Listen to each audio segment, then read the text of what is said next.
Hello everybody. मैं doctor Saroj Gupta, associate professor, राजकीय मीरा कन्या महाविद्यालय उदयपुर, आज आपको तृतीय वर्ष कला इतिहास के प्रश्न पत्र पश्चिमी संसार के टॉपिक अमेरिका के स्वतंत्रता संग्राम में आगे बतलाऊंगी। हम पिछले अपने वीडियोज़ में अमेरिका के स्वतंत्रता संग्राम के कारण, उसको होने के लिए उत्तरदायी घटनाएं, किस प्रकार इंग्लैंड की नीतियां अमेरिका में स्वतंत्रता संग्राम करने में सहायक सिद्ध हुई, इत्यादि के बारे में चर्चा कर चुके हैं। हमने यहाँ तक बता दिया था कि किस प्रकार से अमेरिका में स्वतंत्रता संग्राम का प्रारंभ हुआ। आज मैं आपको कि अमेरिकी स्वतंत्रता संग्राम का जो युद्ध हुआ उसकी प्रमुख घटनाओं के बारे में बतलाऊंगी। फिलाडेल्फिया के गवर्नर गेज की सहायता के लिए इंग्लैंड ने जनरल विलियम हॉव को अमेरिका भेजा। जनरल विलियम हॉव को अमेरिका भेजा। जिस समय विलियम हॉव बोस्टन में कार्यवाही कर रहा था, वाशिंगटन ने बोस्टन की ओर प्रस्थान किया। इस पर हॉव ने बोस्टन खाली कर दिया तथा न्यूयॉर्क चला गया। उसकी मदद के लिए नोवा स्कोशिया से एक जहाजी बेड़ा भेजा गया। वाशिंगटन ने न्यूयॉर्क के निकट मैनहट्टन व बुकलिन में अपना मोर्चा बना लिया। हॉव ने दोनों स्थानों से अमेरिकी सेनाओं को खदेड़ दिया, किंतु कुछ समय बाद वाशिंगटन ने पुनः आक्रमण किया तथा प्रिंसटन एवं ट्रेंटन पर अधिकार कर लिया। इसके पश्चात हम देखते हैं कि हॉव ने फिलाडेल्फिया में अमेरिकी सेनाओं को ब्रांडीवाइन तथा जर्मन टाउन में हराकर पुनः इस उपनिवेश पर कब्जा कर लिया था। इसके पश्चात हॉव ने अपनी सेना को विश्राम दिया। अक्टूबर 1777 में बर्गोयान के नेतृत्व में एक अंग्रेजी सेना कनाडा में हडसन घाटी पर अधिकार स्थापित करने के लिए भेजी गई। वाशिंगटन ने बर्गोयान को अनेक स्थानों पर परास्त किया। अंत में साराटोगा नामक स्थान पर बर्गोवन ने आत्मसमर्पण कर दिया। बर्गोयन ने आत्मसमर्पण कर दिया। इस पराजय ने युद्ध की दिशा को ही बदल दिया। फ्रांस, जो अभी तक गुप्त रूप से अमेरिका को सहायता दे रहा था, अब खुले रूप में अमेरिका की मदद करने लगा। 6 फरवरी 1778 को अमेरिकी बस्तियों व फ्रांस में एक समझौता हो गया। इसके अनुसार दोनों पक्ष अलग से इंग्लैंड के साथ शांति वार्ता नहीं करेंगे तथा जब तक अमेरिकी उपनिवेश पूर्ण रूप से स्वतंत्र नहीं हो जाते, युद्ध जारी रखा जाएगा। 1779 में स्पेन ने भी इंग्लैंड के विरुद्ध युद्ध में प्रवेश किया, क्योंकि वह जिब्राल्टर को पुनः प्राप्त करना चाहता था। इंग्लैंड के नए सेनापति क्लिंटन को फिलाडेल्फिया खाली कर न्यूयॉर्क में रहने का आदेश दिया गया। वह युद्ध की शेष अवधि में वहीं जमा रहा। 1778 में अमेरिकियों ने जॉर्ज क्लार्क को इलिनोइस पर आक्रमण करने के लिए भेजा। उसने शीघ्र ही पश्चिमी प्रदेशों पर अमेरिकी प्रभुत्व स्थापित कर लिया। 1780 में अंग्रेजी सेनापति कॉर्नवालिस ने चार्ल्सटन को जीतकर उत्तर की ओर कूच किया। इसी वर्ष इंग्लैंड ने भी इंग्लैंड के विरुद्ध युद्ध की घोषणा कर दी, क्योंकि वह सुदूर पूर्व में पांव जमाने के लिए इंग्लैंड को अमेरिका में ही फंसाए रखना चाहता था। रूस, स्वीडन और डेनमार्क ने हथियारबंद तटस्थता घोषित की। चार्ल्सटन से आगे बढ़कर कॉर्नवालिस ने उत्तरी कैरोलाइन में कैमेडन के स्थान पर अमेरिकी जनरल ग्रीन को हराया, किंतु इस युद्ध में उसकी सेना को भी भारी क्षति पहुंची। अतः वह यॉर्क टाउन चला गया। अंग्रेजी व फ्रांसीसी सेनाओं ने यॉर्क टाउन की समुद्री नाकेबंदी की।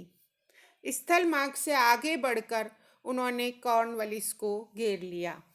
19 अक्टूबर 1781 को कॉर्नवालिस ने आत्मसमर्पण कर दिया। इस पर इंग्लैंड ने संधि की बातचीत प्रारंभ कर दी और पेरिस की संधि हुई। ये संधि 3 अक्टूबर 1783 को हुई। शांति वार्ता के लिए पेरिस को चुना गया। उपनिवेशों की ओर से बेंजामिन फ्रैंकलिन, जॉन जे तथा जॉन एडम्स को भेजा गया। जे तथा एडम्स को फ्रांस की सरकार के प्रति सद्भावना नहीं थी, क्योंकि वे ये समझते थे कि मिसिसिपी घाटी में अमेरिकी प्रसार का फ्रांस विरोधी है। इंग्लैंड ने भी फ्रांस व अमेरिका में स्थायी मित्रता रोकने के लिए अमेरिका के प्रति उदारता दिखाई। काफ़ी समय तक संधि की वार्ता चलती रही और अंत में अक्टूबर 1783 में इस पर हस्ताक्षर हुए। इसकी शर्तें निम्नलिखित थी। संयुक्त राज्य अमेरिका को स्वतंत्र राज्य के रूप में इंग्लैंड ने मान्यता प्रदान कर दी। सबसे महत्वपूर्ण घटना थी फ्रांस को इंग्लैंड से वेस्ट इंडीज़ में सेंट लूसिया, टोबागो तथा अफ्रीका ने सेंटिगाल व गोरी प्राप्त हुए। स्पेन को फ्लोरिडा तथा भूमध्य सागर में माइनार्का का द्वीप मिला। इंग्लैंड और हॉलैंड के बीच युद्ध की पूर्व की स्थिति वापस लाई गई। नए राष्ट्र संयुक्त राज्य अमेरिका का अधिकार कनाडा की सीमा से लेकर फ्लोरिडा की सीमा तक तथा मिसिसिपी नदी के पश्चिमी क्षेत्रों पर स्वीकार किया गया। अंग्रेज व्यापारियों द्वारा अमेरिकी जनता से ऋण की प्राप्ति के मार्ग में किसी भी प्रकार की बाधा नहीं डाली जाएगी, यह निश्चय किया गया। निष्ठावादियों की जब्त संपत्ति को लौटा दिया गया। इस प्रकार पेरिस की संधि के द्वारा, जो कि 3 अक्टूबर 1783 को हुई, उसके द्वारा इंग्लैंड ने ऑफिशियली अमेरिका को स्वतंत्र राज्य के रूप में मान लिया। अब इन उपनिवेशों की सफलता के कारण क्या थे? इंग्लैंड एक शक्तिशाली राज्य था या देश था। सप्तवर्षीय युद्ध में विजय के कारण उसकी सैनिक प्रतिष्ठा में वृद्धि हुई थी। अमेरिका के उपनिवेशों की शक्ति उसकी तुलना में तुच्छ थी। इंग्लैंड की नौसेना श्रेष्ठ थी। लगभग सभी अमेरिकी सामरिक स्थानों पर उनकी छावनियां थीं। अमेरिका के 1/3 लोग निष्ठावादी थे। अमेरिकी सेना के पास धन की कमी थी, किंतु इसके बावजूद इंग्लैंड की हार हुई। इस युद्ध में अमेरिकी सेना की सफलता के अनेक कारण थे। अमेरिकी उपनिवेशों की शक्ति का सही अनुमान न लगा पाना भी एक प्रमुख कारण था। युद्ध काल में इंग्लैंड ने अमेरिकी उपनिवेशों की शक्ति का सही अनुमान नहीं लगाया। उसे अपनी शक्ति पर बहुत अधिक भरोसा था। जनरल गेज ने लंदन को भेजी गई एक रिपोर्ट में लिखा था कि उपनिवेशों को जीतने के लिए केवल 4 रेजिमेंट काफ़ी होंगी। इसी प्रकार की मान्यता इंग्लैंड के शासक वर्ग में भी थी। इंग्लैंड में उपनिवेशों के प्रति सहानुभूति की भावना थी। कुछ व्हिग नेताओं जैसे William Pitt, Edmund Burke, Charles Fox आदि की सहानुभूति अमेरिकियों के साथ में थी। अंग्रेजी सिपाही भी उनके पक्ष को सही मानते थे। अतः उन्होंने युद्ध में उस भावना से काम नहीं लिया जो आमतौर पर सैनिक शत्रु के प्रति रखते हैं। इसके अतिरिक्त इंग्लैंड की जनता युद्ध के प्रति उदासीन थी। सम्राट के शत्रु पराजय के पक्ष में इसलिए थे कि इससे इंग्लैंड में राजतंत्र का खंडन होगा। इंग्लैंड के सेना नायकों का भी योगदान रहा। अंग्रेजी सेनापतियों ने अनेक भूलें की थी। हॉव व बर्गोयन आराम मतलब सेनापति थे। उन्होंने कई बार हाथ में आए अवसरों को खोया और पूरी निष्ठा और लगन के साथ अपने कर्तव्यों को नहीं निभाया। उनके पास सैनिक भी भाड़े के थे जिन्होंने उत्साह का प्रदर्शन नहीं किया। जॉर्ज तृतीय और उसके मंत्रियों का अनावश्यक हस्तक्षेप था। ये लोग अमेरिका में भेजे गए सेनापतियों के काम में हस्तक्षेप किया करते थे। उन्होंने अपनी सेनापतियों को स्थिति के अनुसार निर्णय लेने का अधिकार नहीं दिया। जॉर्ज ने अनुभवी सेनापतियों की नियुक्ति नहीं की। उसने सोचा कि अमेरिका जल्दी ही हार जाएगा। इंग्लैंड से युद्ध स्थल की दूरी भी एक प्रमुख कारण थी। इंग्लैंड से अमेरिका 3000 मील की दूरी पर स्थित है। यद्यपि इंग्लैंड की नौसेना शक्तिशाली थी, किंतु इतनी दूरी पर समय रहते सैनिक सहायता व रसद पहुंचना एक कठिन कार्य था। इस काम में फ्रांस और स्पेन की नौसेना ने उसके मार्ग में काफ़ी बाधाएं डाली। युद्ध केंद्र की विशालता भी इसका एक प्रमुख कारण थी, क्योंकि अमेरिका में युद्ध का केंद्र लगभग 1000 मील तक फैला हुआ था। इस क्षेत्र में यातायात की कठिनाइयाँ थी। मार्ग में घने जंगल थे। अंग्रेजी सेना को इनके बारे में कोई जानकारी नहीं थी। उन्हें स्थानीय निवासियों का सहयोग प्राप्त नहीं था। इसके विपरीत उपनिवेशवासी इस क्षेत्र से परिचित थे। फ्रांस व स्पेन के युद्ध में प्रवेश के बाद युद्ध क्षेत्र और अधिक विस्तृत हो गया था। समुद्र में भी इंग्लैंड को लड़ना पड़ा। इस कारण अमेरिका में अंग्रेजी सेना के पास शीघ्रता के साथ पहुंचना मुश्किल था। अमेरिकी सेना को विदेशों से सहायता मिली थी।